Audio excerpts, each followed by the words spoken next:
เด็กๆมันแบบเหมือนแผ่นดินไหวเนี่ยพี่เห็นไหมตึกถล่มแล้วเนี่ย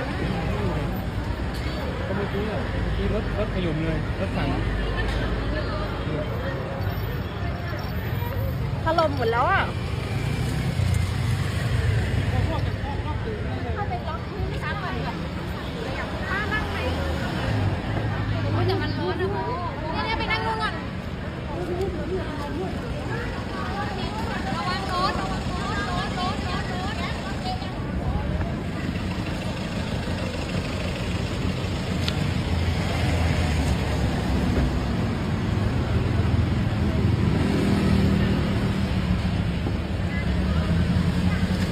หายเขย่ายัง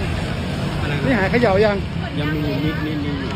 แต่เมื่อกี้ผมนั่งอยู่ในผมนึกว่ามีคนมาโยกครับผมโอเคแล้วมา แต่มันซุดกันอ่ะตึกที่น้ำตึกนั่นตึกแดงๆอ่ะ ใช่ครับสะพานขาดแล้วมันติดกัน แต่สะพานขาเราเขาเห็นอยู่